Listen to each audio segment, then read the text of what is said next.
34講周易第11篇太，地下天上交會開展下。6.5帝乙雞妹以子元吉。甲骨文嘅意思係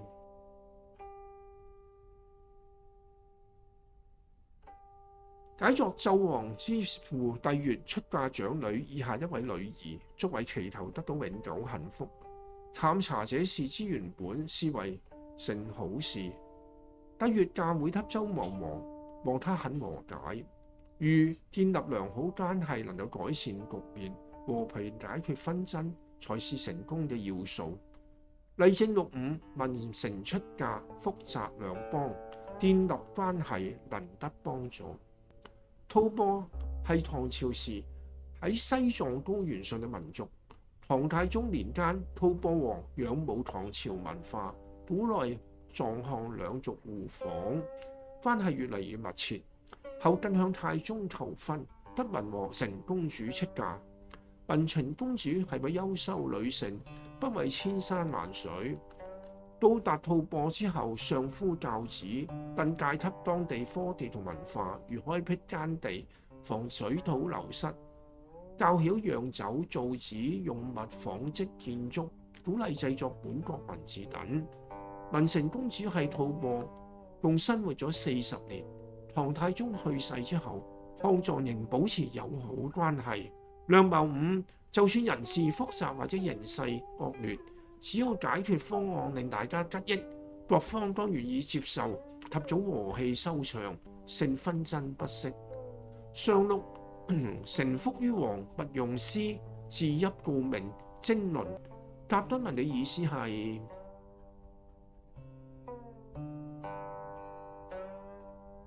解作要守衛有國嘅地方，需轉回來反過去保護城嘅壕溝，因此不許集眾行軍去出兵幫助。本身管治呢個城嘅人要將呢個情況陳述，若於此論派出軍隊，預計係缺乏構思嘅。意思係自身若有重任未能幫助，應把實情公告，免擔任不恰當嘅指令。例證上六未顧軍機，會招敗亡。問題尚未解決，切勿輕舉妄動。東漢末年，宦官專權為王，不但破壞社會安定，亦侵犯官員嘅利益。當時李淵、陳蕃為首嘅士人聯合成黨，抨擊宦官。李英廣結下層人士，勢力十分龐大。佢嚴懲宦官惡行，絕不手軟。人民痛恨宦官專橫，黨人伸張正義，自然係得人心啦。宦官向漢桓帝誣告港人，結黨為禍，擾亂前庭社會。漢桓帝對呢啲士大夫本無好感，聽了讒言，便把200多人禁錮，此為第一次鞏固之禍。李英等人犯咗一個極大嘅錯誤，佢哋沒有尋找最重要同最有力、最有用嘅支持者，咁就係漢桓帝啦。梁謀6本身有職責，若遇到危機同奸領，便出日隨便發展，先向領導解釋，才免誤會不聽命令。用3個史實演繹嘅梁謀：一、帝乙雞妹。周易提到帝乙2次，帝乙雞妹呢個典故嘅智慧符合周易太嘅梁謀。商朝後期，國勢衰劣，西方岐山姬姓周族則逐漸興起。周族貴力廣行仁義，改進農業，發展良好。商王文丁採取懷柔政策，封貴力為地方伯長。戎狄部落欺商朝衰微，不斷侵犯，文丁亦都只好容忍。貴力代文丁討伐，將戎狄俘虜同埋戰利品歸給文丁。文丁見周族不斷擴張，眾多諸侯歸順貴力，經忌之下殺咗貴力。貴力之子姬昌即周文王貴位，特自報殺父之仇。佢改善民生，促進生產，禮賢下士，周變得更加強大。文丁殺貴力後，不久亦都死去，子帝乙繼位。帝乙既怕姬昌為父報仇，又仇江淮之家嘅異族部落叛亂。帝乙為穩大局，採取和親之法，喺自己的系諸侯中選一女子，算係自己妹妹，嫁與文王，與文王親如一家，從此不記前嫌。文王本重仁義，知道復仇開戰必禍及無辜百姓，聯婚後應可穩住襄王，於是答允啦。商周重歸於好，帝乙放心征討異族，很快就大勝，從此穩固咗商嘅局面。呢親事成為美談，史稱帝乙低妹。帝乙同文王差不多同時即位，帝乙喺位約30年，文王在位約50年。帝乙喺在位30年間，商周未曾兵戎相見。帝乙死後20年，文王亦盡忠守護商朝，可見文王應該不再計較父親被殺之恨。帝乙用周文王都樂於接受嘅好事，承當達至和平，和平乃國家之福，人民之幸。只係帝乙之子就暴虐無道，殘害忠良，禍國殃民，更冤枉害死文王嘅愛子，迫使周文王違命定要滅周。外國嘅歷史有不少訛稱，不過多未如帝乙低妹有好成果。任何結盟若要成功，必須兩個因素：一、理念崇高，為國民而非為過民；二、人必有信，堅定求取大家嘅幸福。二、兵不外交。1971年代，美國深陷越戰泥潭，欲尋求與蘇聯抗衡嘅支持，而中國則經歷蘇聯嘅邊境衝突，面臨巨大嘅地緣壓力。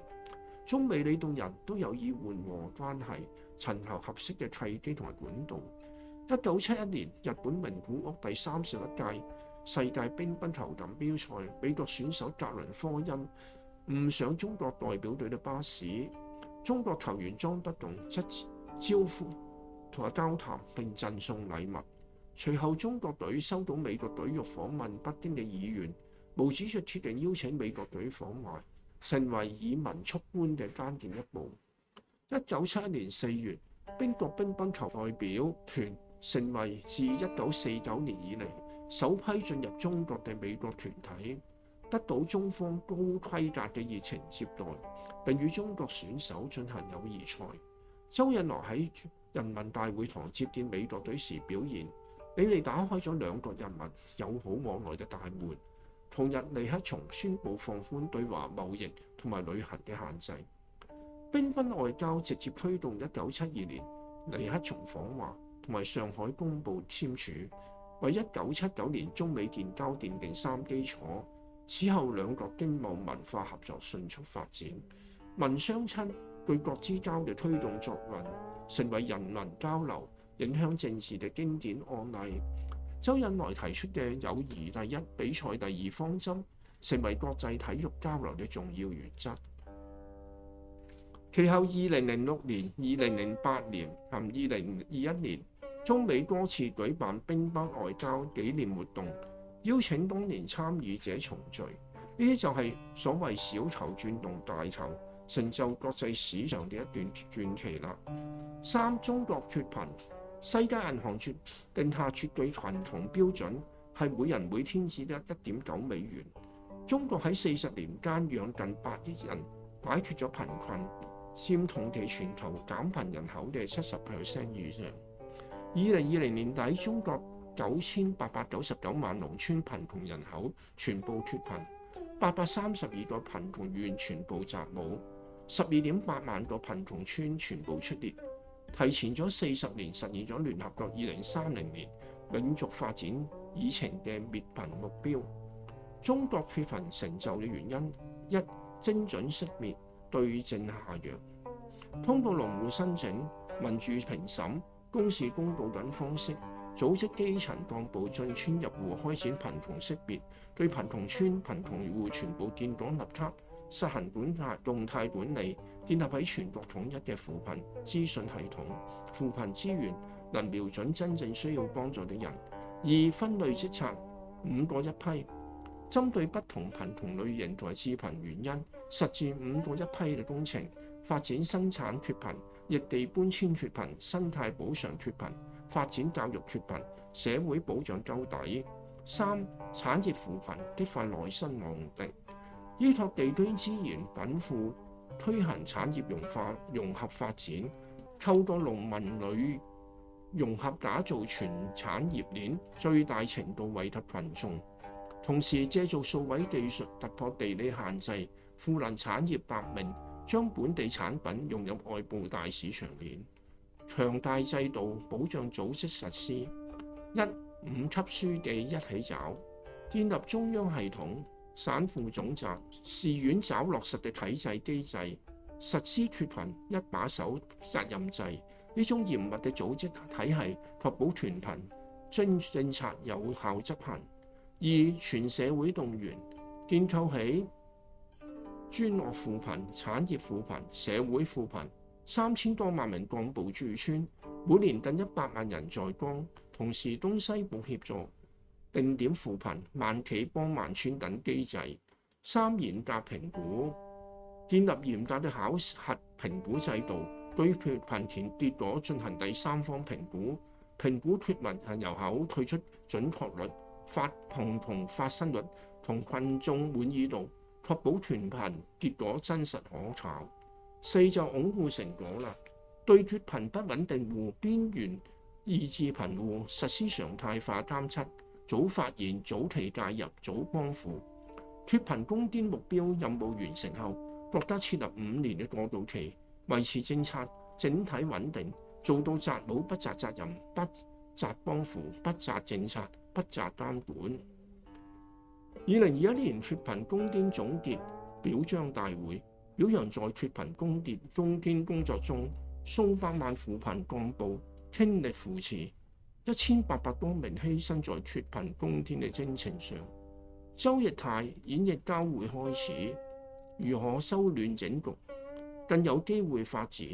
如果以局勢已定或者難改或不需，守到不變又如何呢？周日嘅被篇說明，冇用同埋不好，如果守舊不變便無法改善；有用同埋已好，如不守舊，改變便可能轉差或者係更好嘅。下一講見啦。